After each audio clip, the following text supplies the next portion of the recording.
everyone, I'm Autumn. And I'm Aravis. And this is Loving the Spectrum. In our last video, we said we'd be talking about sexual violence, but that video will have to wait. This past week has been incredibly deadly for those living in occupied Palestine, so we couldn't imagine filming about anything else. Everything we're saying in this video has been said before. We're not making this because we think we have a new perspective. We simply want to add on and amplify what Palestinians and their allies have been saying for years. And although we don't have a huge audience, it is up to all of us to speak out no matter how big or small our platform is. Our channel is generally based on our own experiences as queer and non-binary autistics, so you may be wondering why we're getting involved and making a video on this topic. Beyond the fact that there are obviously queer, trans, and non-binary autistic Palestinians, the truth is, the oppression of Palestinians is connected to all of us. Our liberation from white supremacy, settler colonialism, ableism, and homophobia, and more are not separate struggles. The systems of oppression we face are worldwide, and so are their solutions. From Turtle Island to Palestine, occupation is a crime isn't just a chant sung at rallies. It is a call to recognize the interconnectedness of our oppressions. Many people will refer to what's happening right now as the Israel-Palestine conflict. However, we'll be using today's video to explain why Israel's treatment of Palestinians is actually ethnic cleansing and apartheid. We'll also discuss the IDF's use of propaganda and how the association of anti-Zionism with anti-Semitism actually hurts Jewish people worldwide. One of the big talking points you hear when people start any discussion about Palestinian rights is that the issue is actually very complicated. So complicated that you should have to research it for years, and as some may say, even visit Israel yourself in order to form an opinion. This idea of it's complicated only serves to keep the conversation limited to those directly involved. This only serves to uphold the current power structures where Israelis dominate the majority of the conversation. And when people respond to critiques of the Israeli government with, "it's complicated," they generally do so as a way to stop you from participating in the conversation or to stop the conversation from happening altogether. I'd honestly argue that although the situation is definitely complex, it is not complicated in the slightest. If you look into what's happening and actually interact with Palestinian sources, it's very easy to understand what's going on. You'd think that if it was a difficult conversation, we'd have more access to stories of Palestinians. But in reality, Palestinian voices in occupied Palestine and in the diaspora are actively and forcefully being silenced. On university campuses, a place where we claim to stand for education, freedom of speech, and freedom of expression, academics can lose their jobs over pro-Palestine stances. Speaking openly about the injustices facing Palestinians has historically been seen as incredibly controversial and even anti-Semitic. This generally comes from the idea that being anti-Zionist is inherently being anti-Semitic. The term Zionism refers to the ideology that calls for the establishment of a Jewish state as a reaction to the waves of anti-Semitism in the 19th century Europe. So when anti-Zionists say that Israel doesn't have the right to exist, we're not saying that the people in Israel shouldn't exist.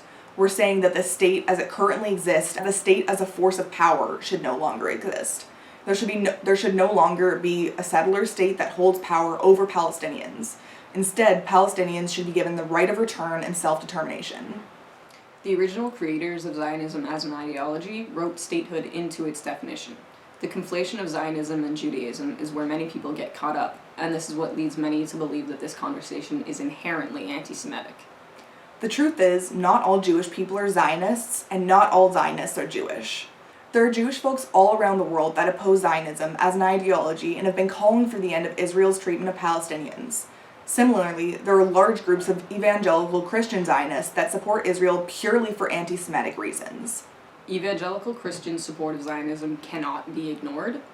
Politically and financially, they have a lot of power, and it's impossible to ignore the role they play in upholding the anti-Semitism that makes Jewish people feel unsafe in their current communities. These Christian Zionists also use Israel as a way to push them into a new homeland away from their Christian nation. Zionist support is not only common, but expected among settler nations. The US, Canada, and the UK all have a stake in this conversation about settler colonialism. Settler colonialism is the ongoing system of power that perpetuates the genocide and repression of indigenous people and culture. Essentially, it normalizes the occupation and exploitation of lands and resources. It's important to recognize that what's happening now in Palestine is what happened to Canada, the US, and other settler colonial projects. Although many people speak of Turtle Island's colonization in the past tense, this land is still being actively colonized. Indigenous communities across what we now call Canada aren't given access to clean water, electricity, and many other essentials. In 2009, during the peak of swine flu, a Manitoba reserve asked for more medical support and were instead sent body bags.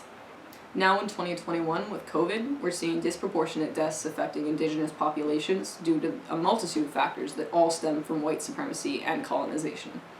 Similarly, in Gaza, Israeli forces have actively stopped vaccines from getting to Palestinians.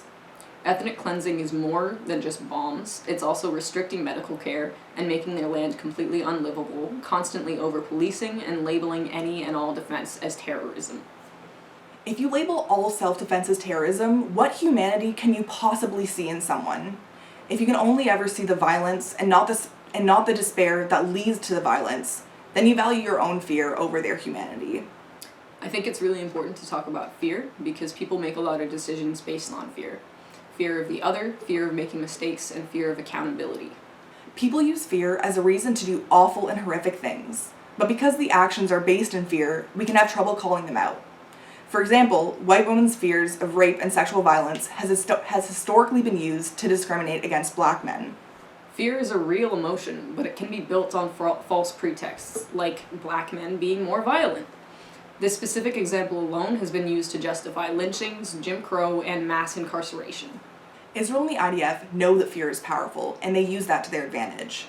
Not only does the IDF use anti-Semitism and fear as a tactic to ethnically cleanse Palestinians, they've also managed to convince a large amount of people that would normally label themselves as progressive that queer and trans Palestinians are somehow more at risk of violence from their own community than the IDF. Israel has spent a lot of time and especially money crafting their image as a savior of the Middle East, specifically through pinkwashing, which is a tactic to direct attention away from the ethnic cleansing of Palestinians. Pinkwashing is the Israeli propaganda rooted in Islamophobia and anti-Palestina racism that claims Israel to be gay-friendly while Palestine is backwards and homophobic. This is just one of the ways that Israel's propaganda has led us to see people that marched for Black Lives Matter last summer now become silent or even becoming active supporters of Israel on the premise that it's homophobic and anti-Semitic to do otherwise. Similarly, Zionism is based on the fear of anti-Semitism, but that does not make it right to use that fear to oppress Palestinians. If someone has been brought up in a racist society to fear the other, it is on them to unlearn their biases so that their fear doesn't cost someone else their life. People use fear as a reason to claim that both sides have equal power because they both have fear of the other. But fear doesn't equal power. And what's happening right now is a perfect example. When we hear about Hamas sending rockets at Israel, the assumption is that those rockets hit the ground and cause damage. But in reality, Israel has one of the most advanced militaries in the world. They have something called an Iron Dome that intercepts incoming rockets at an over 90% effectiveness rate, only letting through rockets aimed at generally empty fields. If you look at the graphic here, it's clear that both sides are simply not equal. The violence against Palestinians is genocide. And as real as the fear that many Israelis have, hiding in bomb shelters, it is very unlikely that a bomb will get through the Iron Dome. Meanwhile, Palestinians don't even have bomb shelters. Palestine, and the Gaza Strip in particular, is one of the most highly populated places on Earth. When their homes are stolen or bombed, they have nowhere else to go. And what the IDF calls warnings are often smaller bombs that hit the roofs of their homes, only giving them a minute or two to get out before they drop even larger bombs that decimate the entire building. Claims that this is a conflict with two sides is simply untrue. Another just little tidbit about the whole warning them before bombing Palestinians thing. As Autumn just mentioned, it is one of the tactics is a smaller bomb hitting the top of the building before giving you a minute or two before leaving. And the other one is tweeting, which that's not a tweet about, hey, heads up, we're about to bomb you, isn't going to get to people that don't have internet or electricity. And also, if they end up getting that message, the fact that they can't do anything about it, the fact that the only option they have is to flee their home with nowhere else to go, it's only psychological warfare at that point. If you really cared, you wouldn't be sending the bombs to begin with. Palestine has no army, no defense budget, and yet they can't even throw rocks without risking getting shot. Meanwhile, Israel has one of the most advanced militaries in the world. Their surveillance and defense tech, by the way, are funded by Canada and the US. As I was writing the notes for this video, more Palestinians had died in the past 36 hours than Israelis have died by the hands of Hamas in 10 years. And on top of the already disgustingly high death toll, the IDF intentionally keeps those numbers low by maiming and disabling thousands more. A majority of those injured in these attacks are usually children, as they make up the majority of the Palestinian population, and Israel knows this. If someone isn't killed by the missiles, they are still at risk of dying by damage and destruction Israel has already caused. In the past few days, more of their top doctors have been killed, including the head of the COVID response, at their main hospital. Hospitals are incredibly inaccessible due to intentional road damage and blockages.